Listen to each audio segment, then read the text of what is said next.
Welcome to Discover Indie Film. I'm Jeff Howard, and this is going to be a fun one because I have two filmmakers here. I've got Todd Greenlee and Alex Greenlee. Hey, you two. Hey there. Thanks for having us. It's a pleasure to have you both.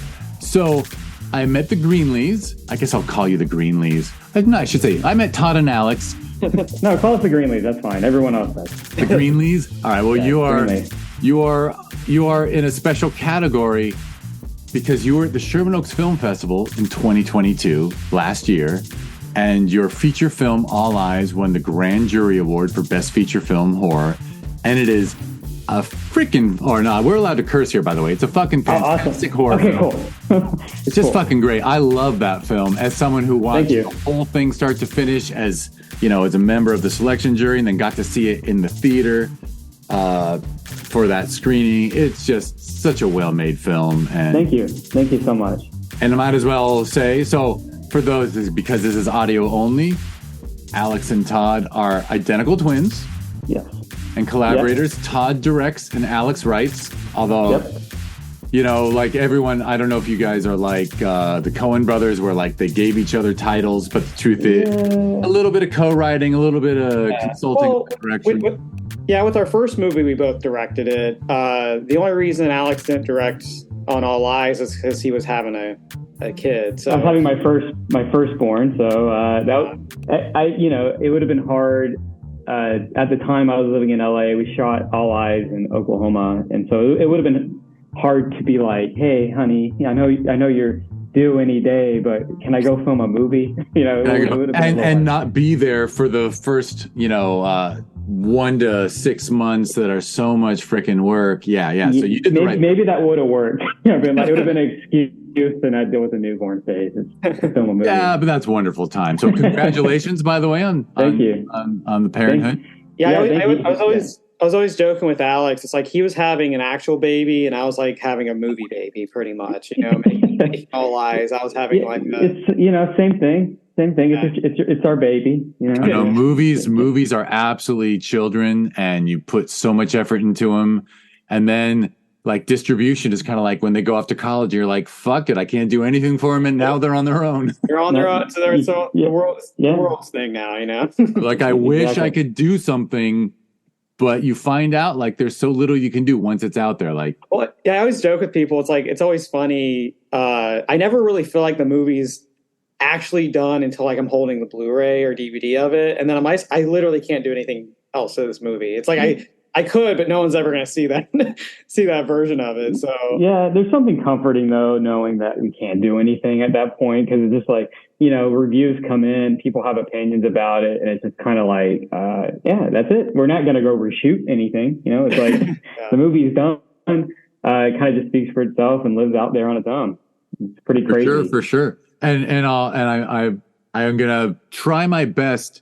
I don't know. I got this issue where I don't want to treat you as twins. You're individuals. You're freaking individuals. But I will mention that the crazy thing about Sherman Oaks Film Festival in 2022 is, do you remember there were 3 films that came from twin brother filmmaking teams? Yeah, we're taking over. We're slowly. We call that the Twinema movement. It's just like a bunch of twin directors, and we've met quite a few. Actually, our DP for All Eyes is a twin, and him and his brother both make movies together.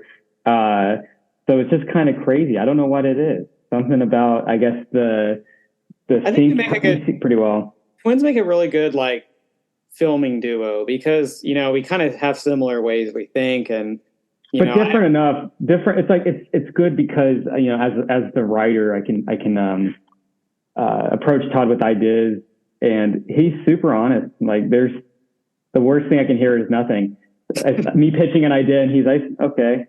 It's like, it immediately is like, well, if he doesn't, I know when it's a good idea, when he gets excited about it, I say something and I'm like, hey, I'm just thinking of this one idea. And then he'll respond with, all these exclamation points. And I'm like, okay, I think I'm onto something here. Yeah. So we really do feed off of each other really well. And I think the visual guy, like, we'll both pitch stories and talk about it. Alex is he goes off and writes it and comes up with ideas that I'm like, oh, that's crazy. You would come up with that. But then I can visualize how it's going to we're going to do it and how it's actually going to get made, so it's a good duo. Which does, I mean, like when we were doing All Eyes, I'm not going to spoil what happens in the movie, but some the movie kind of takes a turn halfway through.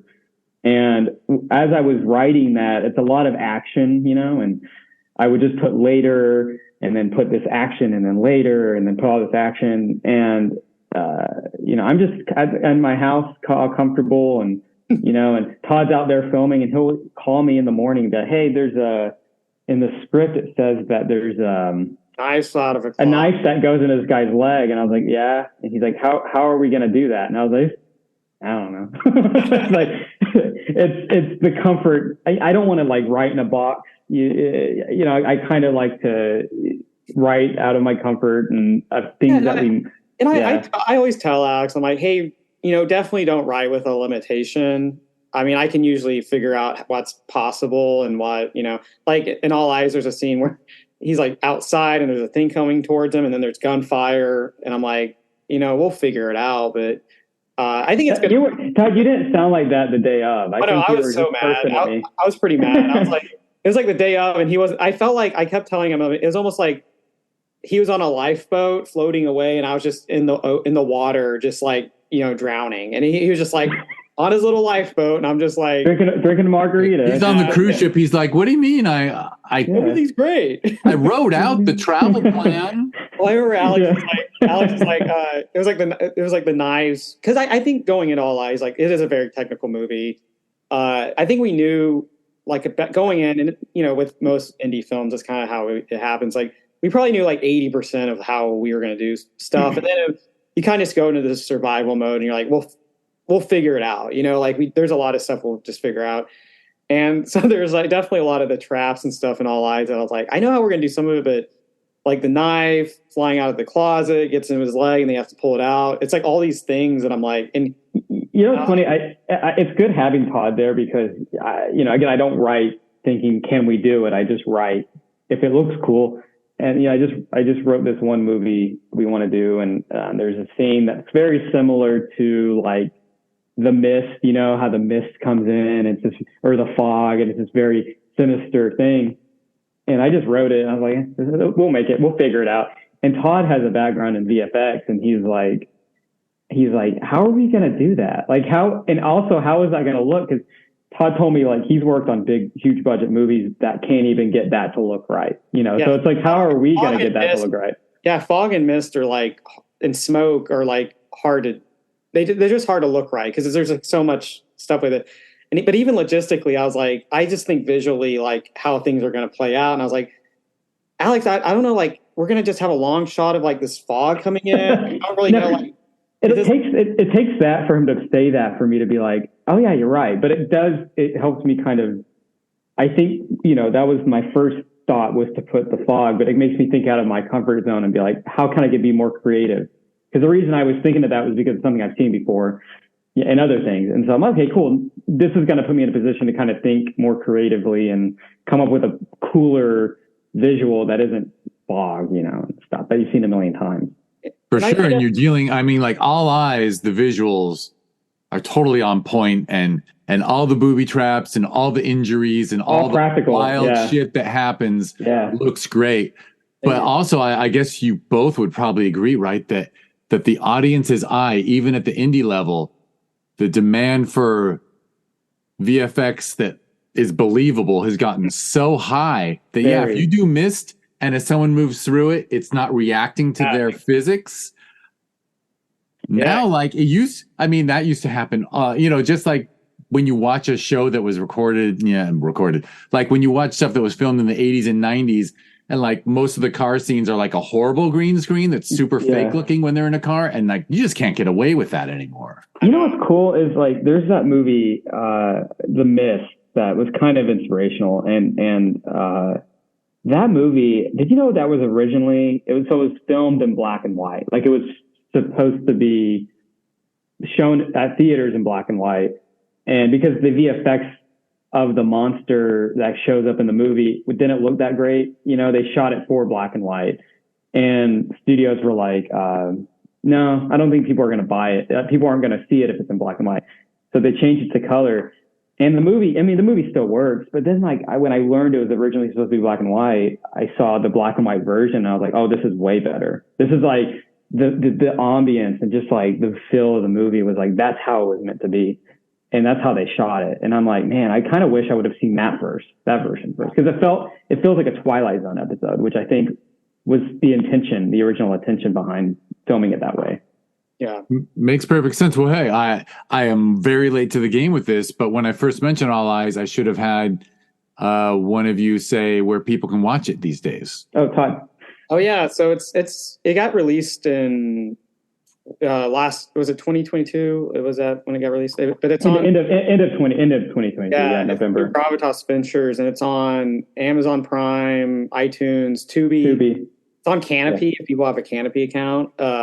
Which I like Canopy. Yeah. But you can also buy it on Blu-ray, DVD. It's like on all so you can get it most places. You can get a physical copy. But it's out there.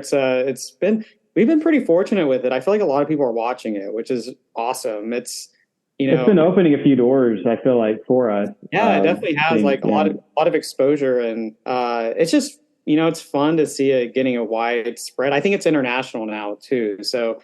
And it's a well-made horror film, and I don't think it's a spoiler to say it's a monster movie of sorts. And most indie monster movies disappoint, and yours does not.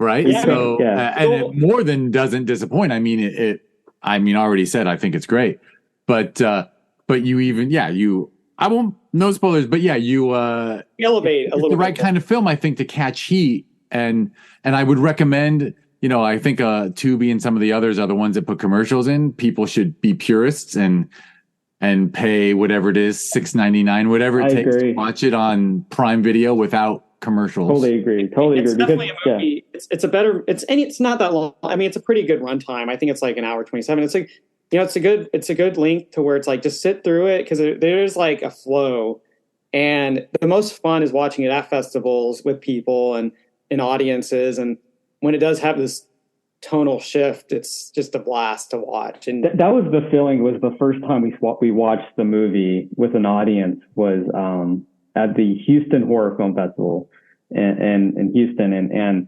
it was a packed room of people, and I think that was the first moment I was like, this might not work.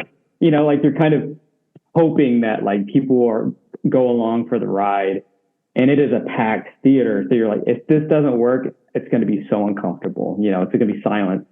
And the scene where things kind of go crazy, everyone you could hear the air just get sucked out of the room. And people were just so out loud, just, expressing like disbelief. And I'm like, oh my gosh, very good. That's why you make the movie, with an audience. And people were cheering, and, people loved the character of Don and thought he was funny, and played by Ben Hall, who just did a fantastic job. And Jasper Hammer did a great job too. He played Alan, and man, it's one of those feelings that's like why we make movies is to watch it with an audience like that.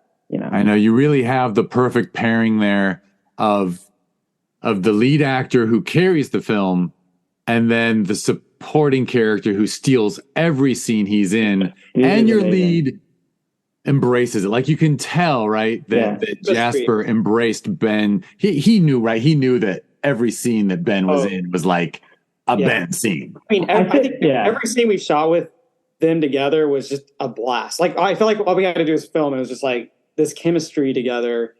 Like the first scene we shot. One of the first scenes we shot was in the movie. It's when they're kind of pulled to the side of the road in the country, and Don's like in the back of the truck and with his blindfold. And I remember filming that and being like, I think this movie is going to be pretty awesome. Just seeing that, like, just that interaction, I was like, this is great. And like, they added so much to those characters.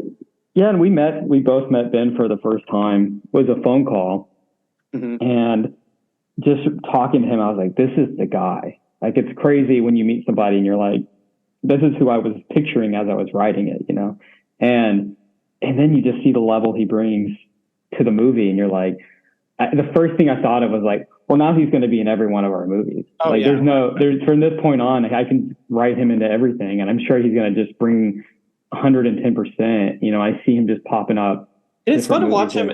it's fun to watch him in other movies too. And he's so different in everything he's in. And it's like this, I feel like Dawn was a cool character for him because it was a lot different from most of the stuff he had done.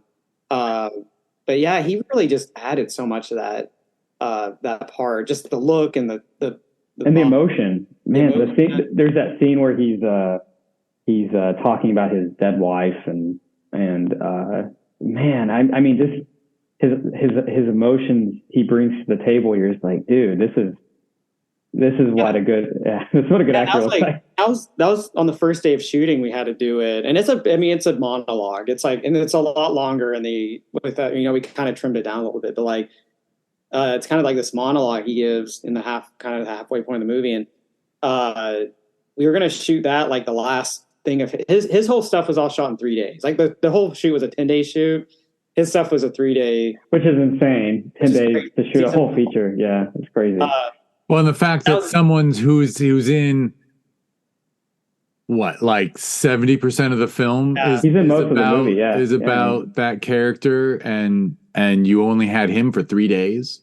Yeah, well, we designed it like that because we were like, we knew most of the movie was going to be Jasper, it was going to be Alan, but then we were like, let's write a cool character that's like the side character, but design it in a way where he's in the whole movie, but we can shoot around it to be like, where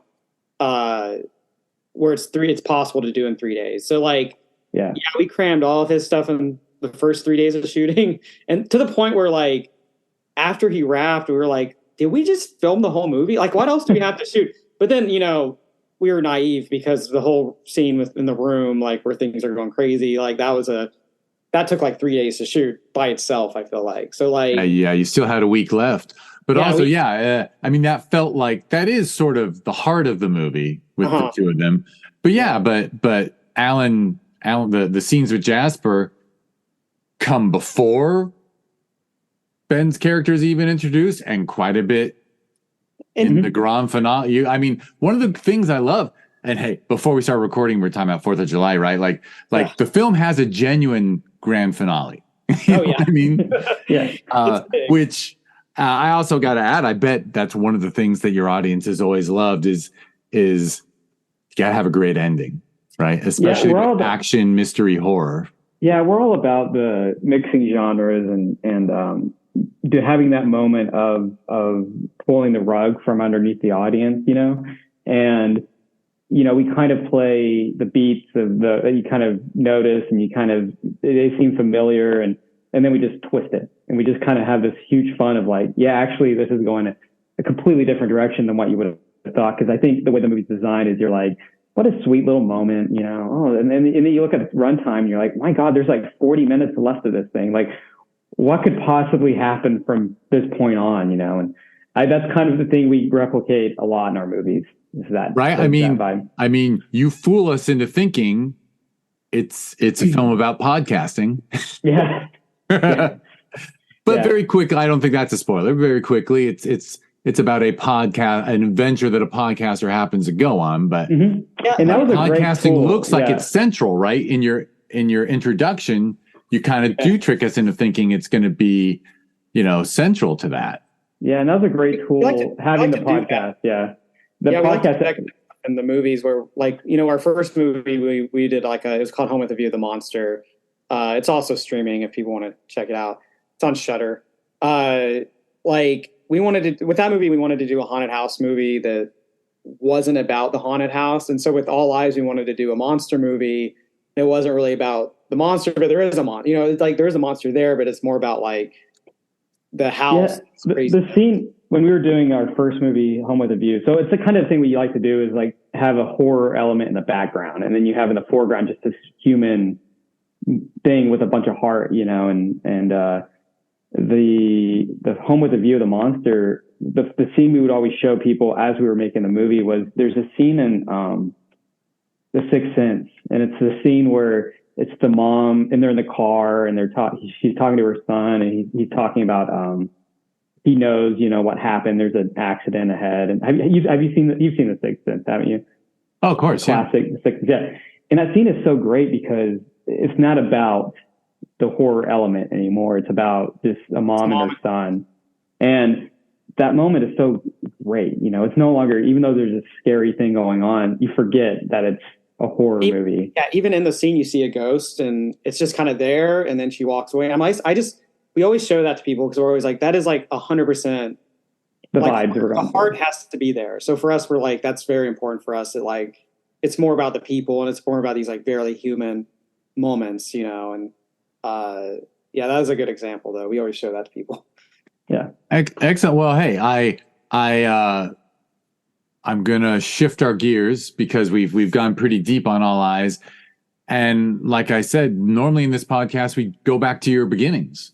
So, who wants to go first? You guys can take turns if you want, talking about when you first got inspired by film or writing or whatever. But how did you end up making feature films? Our path is pretty the same, you know, pretty similar because we kind of did it going up together. And I mean, we've been into making movies and into movies since as long as I can remember. We were pretty young, but I think the first like thing I can actually consider as a cohesive story kind of short was I was probably 13 or 14 when I did it. But even before that, we had a camera. We would always shoot random stuff. But we've just kind of always been into storytelling, and movies kind of fell into that. And I remember there's like in Oklahoma, there's this thing called the Oklahoma Summer Arts Institute, and it's like for high school students, and it's all these different kinds of art forms. Like there's people that do orchestra, choir, painting, photography, acting. And they just started doing film, and they get these like world-renowned artists to come in and teach the students for like 2 weeks. It's kind of a really cool like camp thing, and they had just started doing film when we were in, I think, was it junior high or something? Or yeah, we were really close to high school. Yeah, maybe junior high or something. Yeah, our dad was like, "Hey, do you guys want to go watch some of these like films they had made, like this?" Because at the end of the 2 weeks, they show like what the students had done. And I remember for us, like that was like the first time we realized, oh, this is like seeing students that are like not much older than us being like, this is a thing that people can do, like making movies and stuff. And not only that, but other people enjoy. Like we were like, we kind of viewed it as our little hobby, and you kind of had this realization. You were like, oh, other people enjoy doing this, and you see the instructors, and they have a living doing it, you know, and such a cool realization of like, wow, maybe this is something we can do. You know? Yeah, because we grew up in Altus, Oklahoma, which is, you know, it's not a big city, but it's like but we didn't grow up with like a film. I mean, our parents are not film art people, but they liked it because we like it, and they kind of like and our school really didn't have anything, but they supported it. They supported what we were doing, and so it was just cool to see these other students from around the state doing it, and we're like, okay, this is like something. So then, you know, as we were kind of getting older, we would make these shorts, and we would kind of get more into it, and then we went to University of Oklahoma for film. And we just kind of like kept doing it. Like we didn't really have a plan B of like, maybe we get to college and it doesn't work out, and then we do this other thing. It's like, no, we just kind of kept on doing film. And then I remember, so then after college, Todd moved to New Orleans and worked as a production assistant. And I moved to LA and worked as a production assistant. And I think how many, like 3 years we were doing that. Yeah. And, you know, it's fun. You have a good time. Working on big movies and stuff, but I think then eventually Todd moved to LA.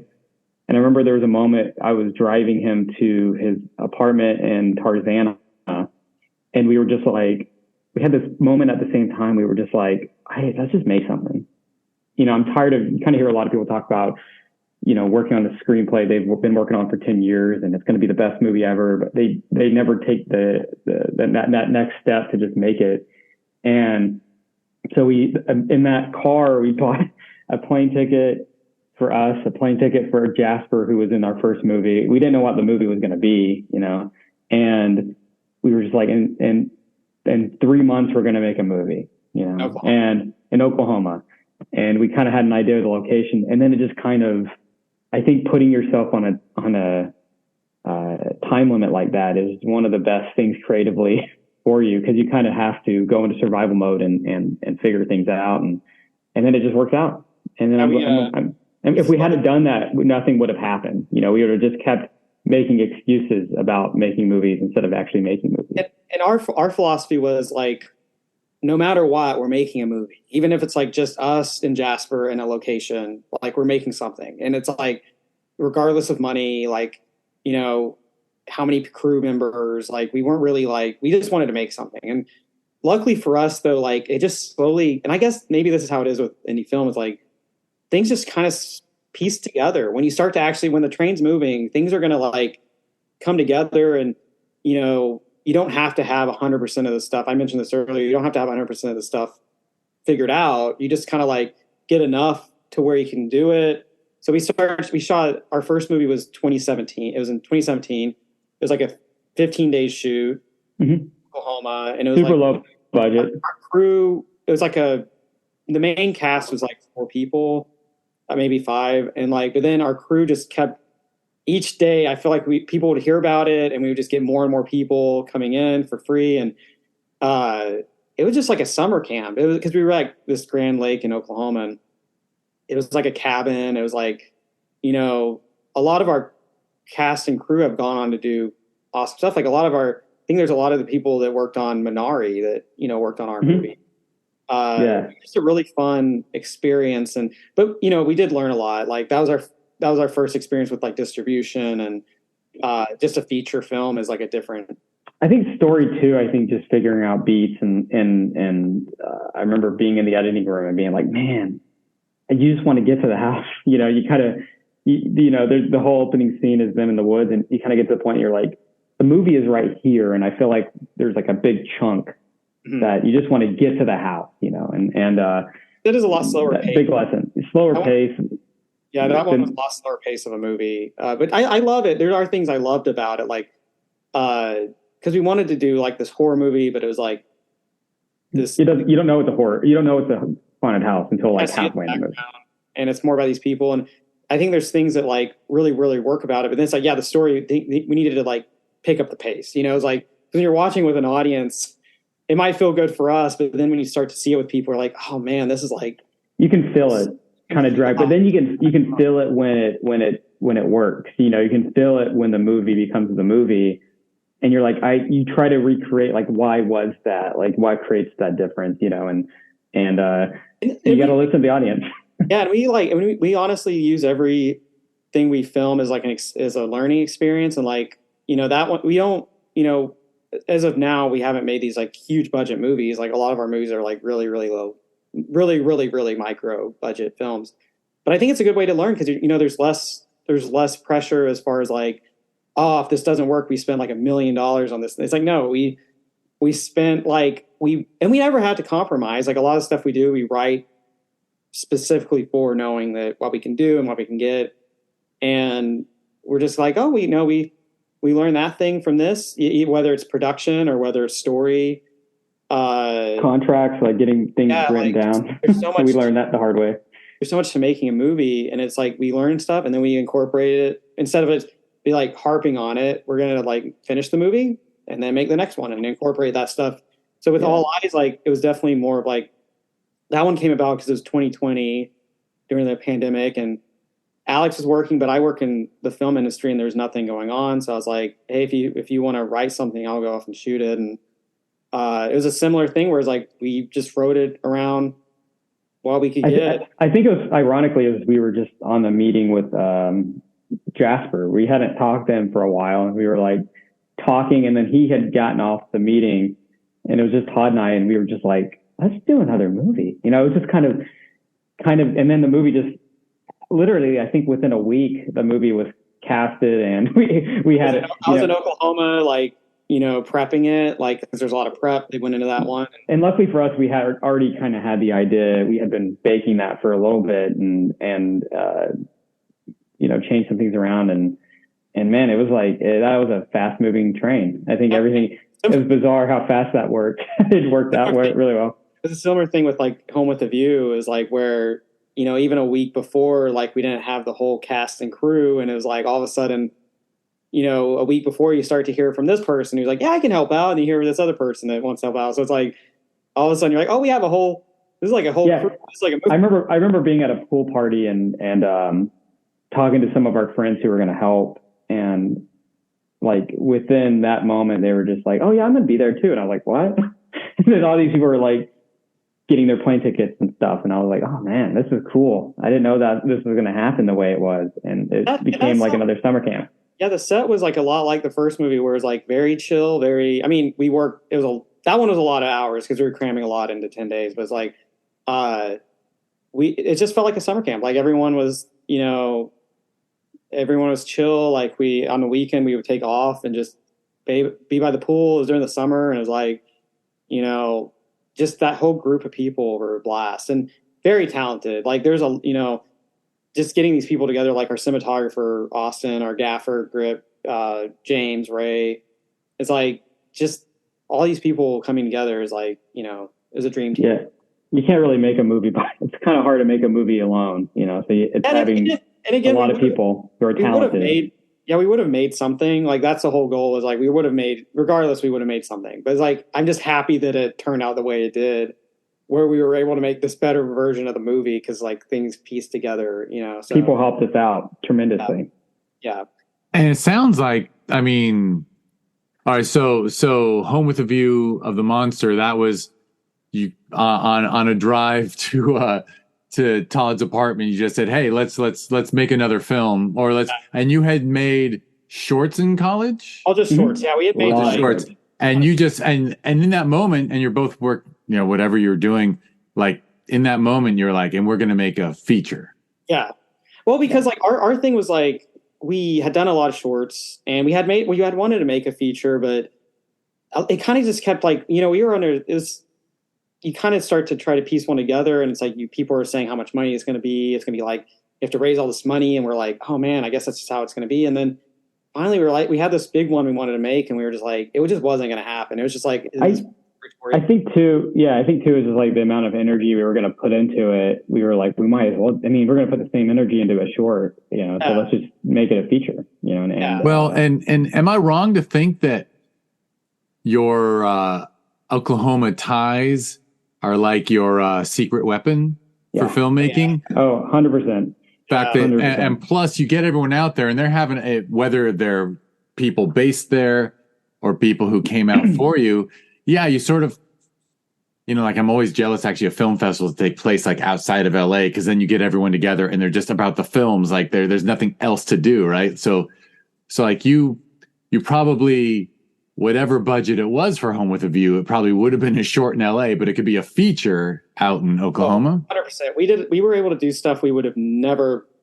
I mean, we would have been able to do in LA, but it's like it would have been so expensive. And it was like, when you're in Oklahoma, when we were filming, it was like we could get people to be like, "Oh, I have this place. If you need people to stay, you can just have them stay here for free or whatever." And even for All Eyes, like there's a radio station in the movie, and we were just like.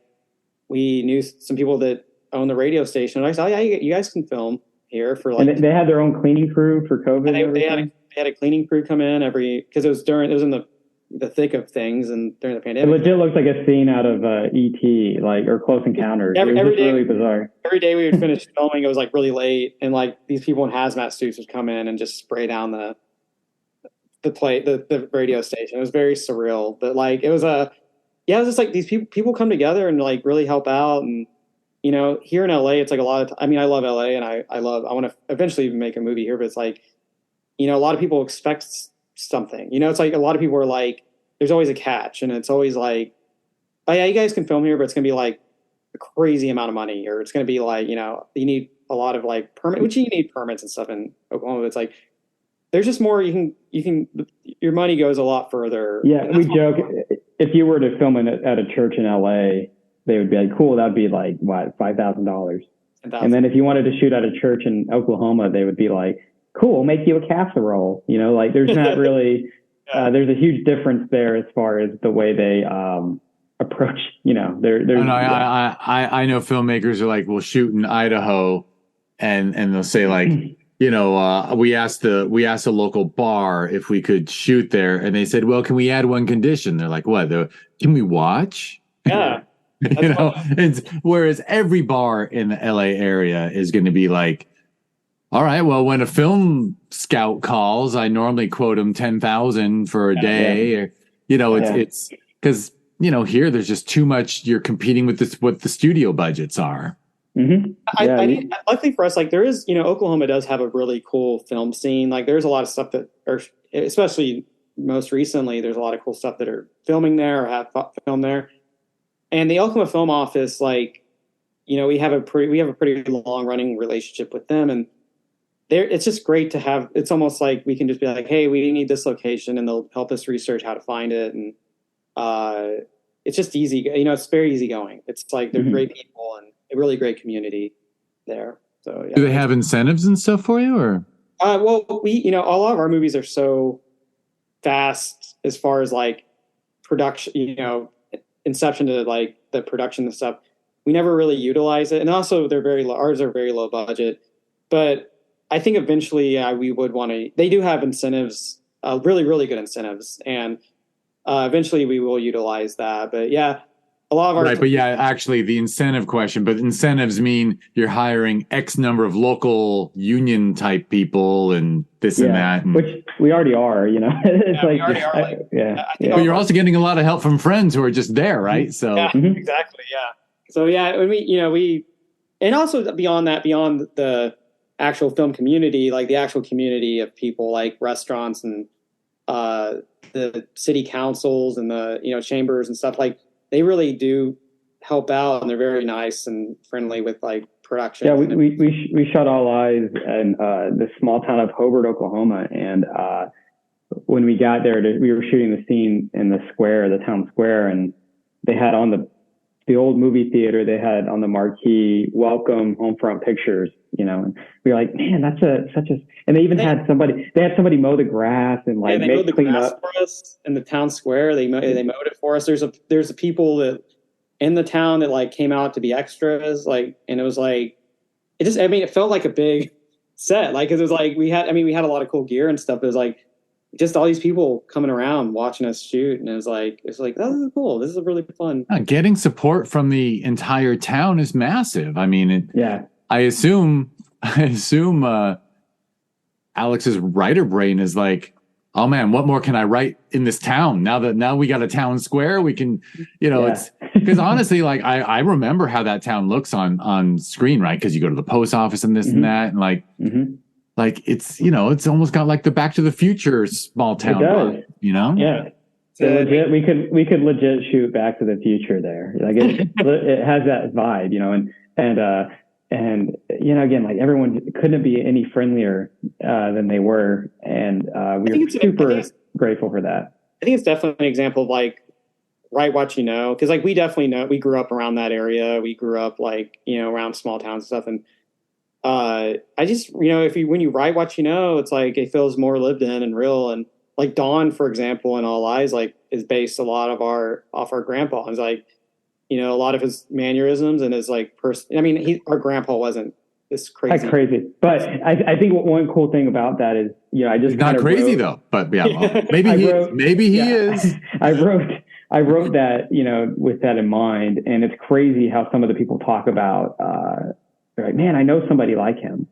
And I think there's something there when you're writing what something universal kind of gets out there and speaks to people, and they just little mannerisms and things that the character has. People are like, I know somebody like that. And I'm like, that's kind of what we aim for. Well, and it adds, besides the production values you get, it adds character, right? That community adds character because, we've seen a jillion films like you can't, it's a little fun for me as a native Angelino, like third generation, to like, see a coffee shop like Patty's on a TV show, like when they drive by or something. But, we've just seen LA, New York to death. So showing that town in Oklahoma, it just adds uniqueness and production value. I like seeing locations that feel lived in, and, you see some movies and it's like, that's clearly a diner that was decorated that day. And I like seeing stuff in movies where it's like, this feels like it's been around for years. Like we just happened to film and capture that. Yeah. Especially in Oklahoma, there's like, a a lot of the times movies shoot there, though, if it's a small town, it'll be like Guthrie or something, you know. And it's like, so things you start to see a lot of the same kind of places, but it's like Hobart, like no one ever shoots there. So like it was just cool to see this side of the state that no one really sees, and or you know on screen, and I don't know, it just feels like unique, and you know you don't really see that a lot. So. Mm-hmm. All right, and something I learned during this chat is that Jasper is like your John Goodman. Yeah. Oh yeah, we would use him and everything. He's so fun to work with. So he started in your student film in the college films? We met him through in school at OU, and he did this really weird short about that he directed, and he was started, and he played this puppet, like a really drunk sock puppet. And I remember Todd was like, he was in Todd's class. He's like, you gotta watch this short film. This guy did, and I remember watching that and just cracking up. And I think from that point on, we were like, we got to put this guy in movies, and we did a lot of short films with him in college. One of my favorites, we did one called Cake and Blood, and he's at a party and accidentally killed the guy. It's like a surprise party. Accidentally killed the guy that they're supposed to be surprising, but everyone is just waiting for this guy to show up. He's like, I don't know how to get rid of the body. He hit him on the way to the party, and he's getting it. He has his truck in the garage, and he's getting his friend to be like, what do I do? You know, how do I get rid of the dead body? And he just knocked it out of the park. I mean, he was so funny and naturally talented in that scene, in that movie, you know. And from that point on, we were like, and if you watch Home with the View, the Monster, he plays a totally different character than he does. And I mean, that just shows you the talent of him. He's just fun. He's fun to be around too. He's like, when you're filming Home with a View, like the first week and a half of shooting, first week, he wasn't really in the movie. He was like but he's hanging around, just like helping getting lunches and stuff. And we started filming his scenes. I think most of the people didn't even know he was in the movie. And then we started filming his scenes, and everyone was like, oh my God, this guy is like, he actually can act. They thought for a little bit, they thought he was just like a PA. Yeah, they thought he was a PA for the movie. And he's like, we were like, the first thing we shot, he has like an axe. He's like breaking out a door and screaming and stuff. And everyone was like, oh my God. I remember just the filming that, everyone just being like, oh, who is this guy? It's like, so we would use him in everything. He's very diverse with his performances, and just a fun guy to be around. I mean, I'm not blowing smoke up anyone's butt when I say that when I watched All Eyes, I was sure this was someone that you know, saw 500 people, 1,000 people in LA and a big casting call and ended up with this guy. Plus, I mean, I'm just going to throw in the joke that like when he finally does end up shirtless, I'm like, well, fuck, that's an actor. That's not a podcaster. Let's not feed his ego here, you know. Hey, fair. He deserves it. I mean, he's clearly super talented. You know, that guy Jasper, he's such a team player, and he's every screening for the most part, every screening we would do, like he would just try his best to be there, and I'm like, man, what? He's such a good guy, you know, and we're super lucky to have met him. But now I'm going to jump on to your mentioning Cake and Blood and the concept there. And so have you always been drawn to dark, funny / horror stuff? Oh, 100%. I mean, that's dark comedies, horror. That's kind of our wheelhouse over here. We just, I think there's so much you can do with it, you know, and I love scaring people and making suspenseful moments, and even if you're just doing a movie that's like a family drama, if you do a little dash of horror in there, it just kind of makes it a little more interesting, you know, and it doesn't have to be a jump scare type of horror movie. You know, the ones that kind of come to mind are Hereditary and The Babadook are two movies that are so great because they're not about the jump scares. They're about the family, you know, and an eerie, it fills the viewer with a sense of dread and eeriness. Exactly. And it just feels like that. It just happens to be in a horror movie. Like it could have been in, Another one I really liked was the new Invisible Man movie. Great movie. That one was good because it was about domestic abuse, but it was told in the story of like a horror movie, and it was like, but it felt really grounded. It felt very like, oh, this could maybe happen, maybe not. But it's like I like stuff like that where it's more about something else, and then the horror element's just there. So I think horror is just really fun to play with that kind of stuff because horror has a great, I love the fans of horror. I love horror movies, and it's just, I think there's like the people you're going to get watching it. I think it's a lot more fun to play with that. So, Well, and there's such a horror renaissance that I think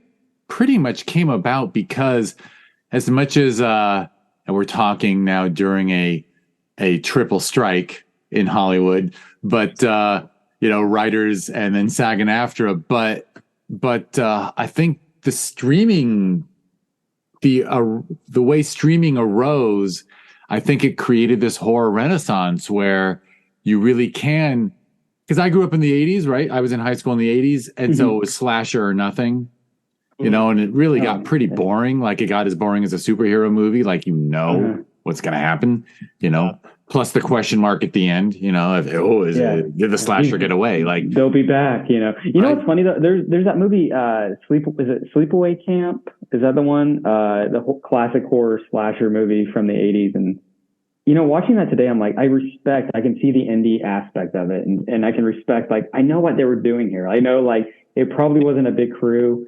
It was a shoestring budget, and they just all of it. It was always disrespected by Hollywood, right? I think that's why. But they always made more with a low budget. I mean, honestly, Halloween was an indie film, right? Oh, it was, best example. I think that's such a and Nightmare on Elm Street. Those were low budget features. Those were, you could make 10 of those for one movie with race cars or whatever. Yeah, and I feel like for us, like if we were to ever tackle that genre, which I can totally see us doing, it would be very similar to the way we're doing ghost stories and the way we're doing monster movies, which is like, that's kind of just in the background, and it's more of just in the foreground, there's another story going on, it's something more relatable and universal going on in the foreground. And then the background, there just happens to be something going on, and that's, I really dig that. I really loved Barbarian. That movie, one of my favorites. Yeah, watching that. Be honest, this is 110%. That's something we would do. It was like I love that because it does pull the rug out from other people. Get Out, similar way, where it's like, it's a horror movie, but there's a lot more to it. And I'm happy that there's like nowadays there's more of that kind of horror. That is like kind of the stuff we do. And The Exorcist is like that, though. If you kind of think back, The Exorcist is very, it moves very slow in a good way, and it's super grounded-ish, and man, that movie just, I just would love to recreate that vibe, and I think that's probably that movie alone probably drives the way we make movies. It's just take your time. It's shot where it doesn't feel like, it's shot like a big movie. It's shot like a, drama kind of, and it's like, but it's a horror movie. And the Sixth Sense was the same way, where it was shot like warm colors, and it feels like, it's just, but it's like a horror movie. So it's like, I like that kind of stuff, like that tone of where it's a grounded kind of world that they. Mm-hmm. Yeah, I know you're naming like the greats, and I'm going to finally do it. Like I've got a 15-year-old who, she only watches horror. Like that's all we watch together. You're doing a good job. And after, thank you.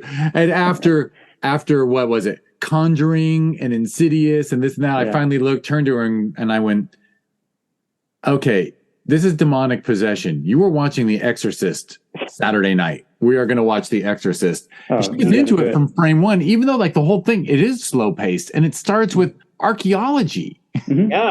I just rewatched it a week ago, maybe, and it was like the scene where like he goes and the priest talks to his mom who's sick, and it just takes his time. And I like how they let stuff breathe. Like there's moments where like in a movie nowadays, it would be like we have to speed it up, but there's like the whole scene where it's like after the first attempt of the exorcism, it's like the two priests just sitting there in silence, and it's just like this really cool scene, and then there's like later on there's a scene where the priest is like down there and the mom shows up and they have a moment. I'm like, movie nowadays wouldn't like spend time on that kind of stuff. But I do like that we're kind of seeing it more now. Yeah, I agree. On the human element. Movies that just take their time, and I think that's let it breathe.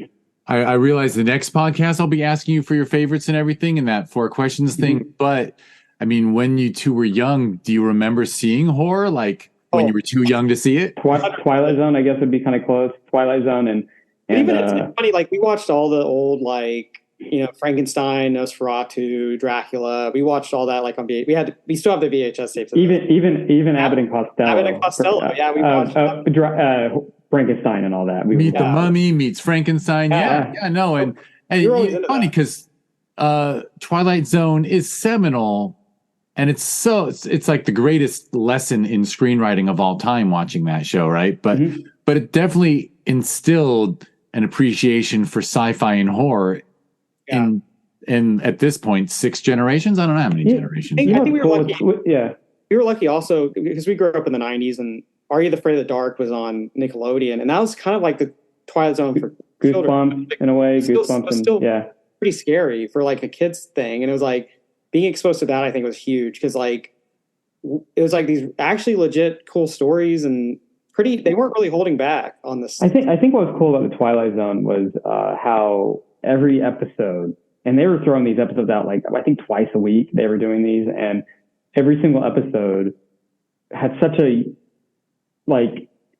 point of view. It had a message it was trying to say. And there's actually these recordings you can hear of Sterling talking about when he would write at movies or write the shows, like he would record in a device, and hearing him talk out loud his thoughts, you're like, man, this dude was smart. Like he was so ahead of his time, and like he just could see the full picture, and like what he was trying to say. And I'm like, man, I try to replicate that. I hope to be like that. And for television, I mean, it was straight up cinema. Like it really was. Even it was cinema. Alfred Hitchcock Presents was very similar. It was literally a Hitchcock movie every week and a short film every week. And man, it's like how I know in the same right. It was the same era where there was just dumb sitcoms where everything took place in one room, and then they're doing something unique every week. I remember there was an episode of Alfred Hitchcock Presents that involved a deaf lady, and I remember there's a twist in it, obviously, because it's Hitchcock, and I just remember thinking, I was like, wow, that was really smart. Like the way it plays out and the way the twist is revealed, and you're just like, man, that was really smart, just above and beyond of what I was addicted to that show as a kid. Although I have to admit, I don't know if it's from repetition or not, but right, like Twilight Zone is so funny. Like you can just name the log line of almost any Twilight Zone episode and remember it. Yeah. I can't. I'm not. My memory bank is failing me because I think Hitchcock it always just kind of stole your attention when his introductions were so entertaining. Yeah, it's funny too. I'm a huge Hitchcock fan, and I love his movies. And it's like as I'm getting older, I'm realizing, man, he probably wasn't a great person. I've heard same with Charlie Chaplin. I don't think he was a great person, but like, man, you really respect like the stuff he made. You're just like, oh man, it's just on another level. Yeah. I won't get into I try to not be an apologist for the past, but it definitely is hard the system that they lived in, right? The ocean that whatever. It was pretty hard to be a decent person, although maybe Chaplin was a decent, I mean, they all treated women horribly, but that was our whole society. But like Chaplin did United Artists with other people, including Pickford, right? So he obviously could cooperate with people. I think to get to that point in that time, you definitely had to be kind of an asshole, kind of. I don't know. Yeah. But you had to look Jack Warner. You had to sit across a desk from Jack Warner and tell him that shit could be your way too, right? Hitchcock literally thought the actors were cattle, kind of. He just treated them like that. But, he made incredible movies. Like, the movies he made were great. But, he just... different time, different way of thinking. Different time, yeah. But again, like Twilight Zone, I think that's kind of the big inspiration for us when we were younger. Surprisingly, we were the weird kids watching the Twilight Zone. Right. And then as you got older and you started creating your own stuff, those influences were there. Oh yeah, they've just always been there. I feel like, and we, in all lives, we literally reference Twilight Zone. We're like, I love, yeah. Is there a literal reference? Like they refer to it? Yeah, he's like, this is a prop from the Twilight Zone. It's like a ashtray. Little ashtray, yeah. Like, that was a fun little reference. Yeah, Don's like, my uncle was a set decorator on the Twilight Zone. He gave me this prop. And he's like, what episode was it? He's like, does it matter? He's like, I love that little I love that little line because it kind of shows you the difference between the two of them, like what they find important, and to Don, it's more about the what it makes him feel and why who had it, who gave it to him, that's more important is who gave it to him. And Alan is more focused on like the story behind it, and it's the difference between the point of views. Neither of them are wrong. It's just like how they view things. And that is very much their characters, right? One guy is a podcaster who goes deep into stories, details, yeah. And the other is a nostalgic older man. Yep. Excellent. Well, so what are you working on since All Eyes? I actually think. Yeah, wasn't Sherbrooke's Film Festival kind of like your last? Was that the button on your festival run? Yeah, that was the last of the festival run. We've just been kind of lucky with it's having a pretty successful streaming life, and people are still watching it, which is cool. And but right now, we have a few movies we're wanting to do hopefully soon. Like Alex is writing a few of them right now. I like to go through the process of writing. So I wrote the first draft to a movie, and I like to sit on it for a little bit and get far enough from it so I can go back to it and then be like, oh my God, this is a piece of shit, and then figure out what doesn't work. It's just super important. I think that gets all the bullshit out of the way, and then I'm currently working on 2 scripts back and forth, kind of that I'm super excited about. And we sit on ideas and we will have an idea, and it's just the ideas that we end up making are the ones that we're kind of just like, man, we just can't stop thinking about it, and we keep going back to it. And the one we're working on, the one we're writing now is something that we're just like, man, I think there's something here, so. And as with each movie, we're hoping to, just raise it a little more as far as like what we do, what we try to do with it. So we're definitely going to scope. Bigger scope. That's going to be a lot bigger. Well, is that because your toolbox is getting bigger and your experiences, so you can take on bigger challenges? 100%. Yeah, it's also just fun to constantly grow as a filmmaker, and I think there's a lot of stuff we can do now, just to raise the bar a little more. I would love to. There's definitely would be great to have a bigger budget, which is, definitely possible. And even just having like bigger actors in it. Like, I mean, I love to use Jasper I would use them still, like Jasper and Ben, but like having some known actor in it would be great, and just kind of be able to get more eyeballs on the movie. For sure. And now you're establishing a track record and you can show people how many eyes have been on All Eyes. Yeah, and we've shown we can make a movie for nothing and get it released. So hopefully, if we can be like, hey, if you give us a budget, even if it's like, not a huge budget, but like we've been making these movies for like nothing. So and the way it is like with filmmaking is that's why I don't want to like put too much on the money side. Is like we'll make a movie no matter what, and to an extent, like there's only a certain amount where you're gonna be making the same movie. You're just gonna be like paying people more, or be instead of like people doing it for free, you're paying them. So it's like I think it's good we did it the way we did because we kind of know what to use, what to expect down the line. Yeah, because making movies are expensive. There's a lot of stuff to it. So, but it's also fun. We have fun doing it. Yeah, we have a blast doing it. So. yeah, hopefully we maintain that. I want to just maintain like a chill set and people having fun doing it, because that's the most important part.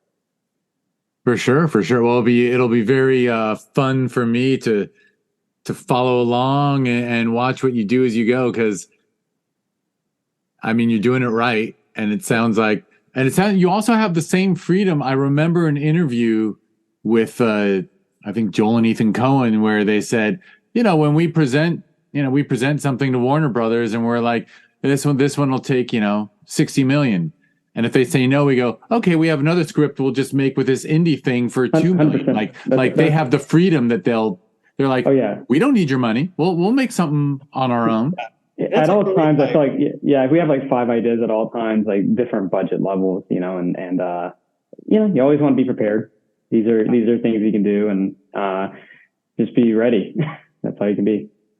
And do you see yourselves? I know you said like you'd like to make one in LA, mm-hmm. but like you still leaning on the Oklahoma connection?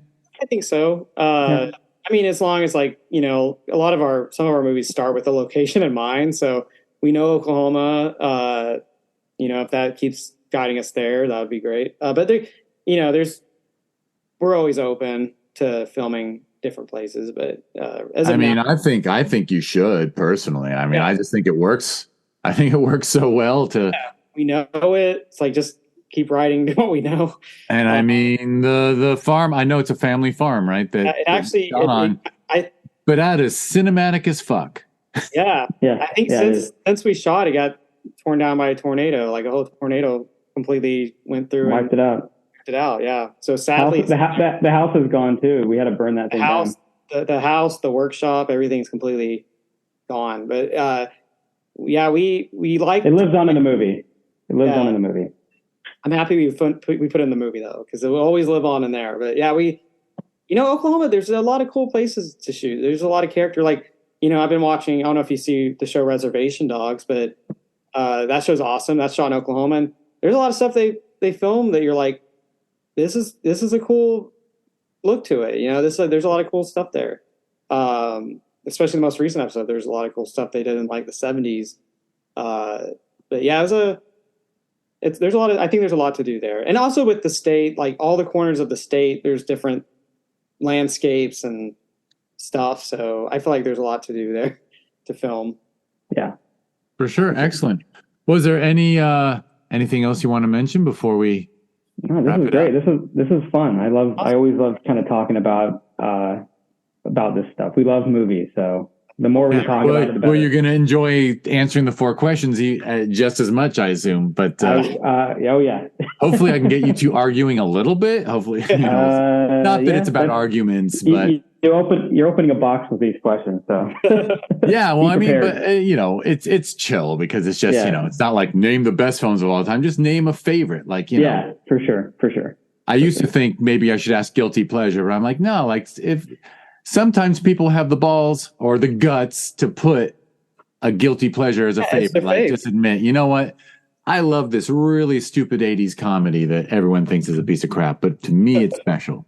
Oh, no, we have all of those. So I have guilty pleasures and all that. So excellent. All right. Well, is there like a website or social media that like someone should that like links to all the Tubi links and all that? Yeah, we have a website, it's homefrontpictures.com, but we also have Instagram is homefrontpics, and then we have an All Eyes movie Instagram. So like all of those, we always put updates about our stuff. We put like behind the scenes pictures and just updates of like what's going on with the movie. So the Homefront Picks definitely is like one that we will always like be updating. Like as we're doing new movies, we'll be talking about it there. So. Cool. Excellent. And, well, congratulations on everything. Really appreciate it. Thank you so much. Especially I love hearing, needless to say, the indie film world is a son of a gun and features I love.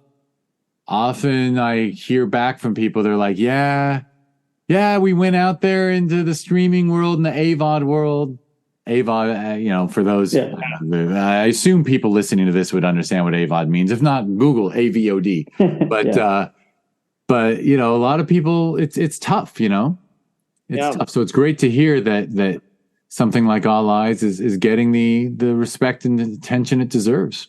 Definitely very fortunate. I know it's not always like that with indie film, but we were, super fortunate that it's had a life, or it's still having a life, and a lot of people are watching it. So it's all we can ask for. Yeah. That's what we like. Absolutely. All right. Well, I will wrap us up with I'll try to be brief, although it's not very brief. But by the way, both of you, remind me to do a screen grab of us smiling as the photo for the Discover Indie Film website. Because at the very top of my notes to like introduce you and stuff, it said take pic in like 5 times the size of the font.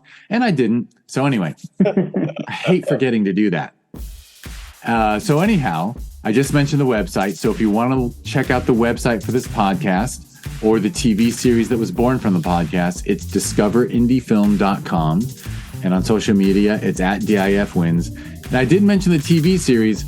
I was doing this podcast for about a year, and I was hearing how all the features were ending up on streaming and all the shorts, people just put them on YouTube and Vimeo, so to speak. So I brought together like 20 plus filmmakers, and they all put in their shorts. And so we started a TV series on Amazon Prime Video called Discover Indie Film.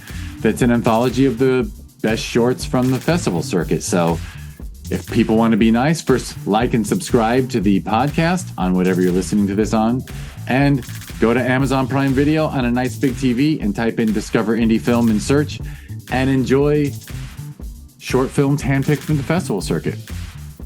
And we talked about how All Eyes won the Grand Jury Award for Best Feature Film Horror at Sherman Oaks Film Festival. We hold that sucker every November. In fact, I'm almost 3/5. I'm kind of 3/5 of the way through of all the record number of submissions we got for this November. Way too many films to watch. But anyhow, so you can learn more about the Sherman Oaks Film Festival if you go to ShermanOaksFF.com, and it's at Sherman Oaks FF on social media. Sister festival every June we hold called Film Invasion Los Angeles. You can learn more about that if you go to FilmInvasionLA.com, and it's at Film Invasion LA on social media. And finally, because I'm just really dumb and I can't hold back, I had an idea and I just went for it. I started a thing called TVHi. If you go to WatchTVHi.com, or if you go to your smart TV, whether it's Android TV, Apple TV, Roku, Amazon Fire TV, Android mobile or iPhone mobile, you can type in TVHi and check out an app that is all indie stuff.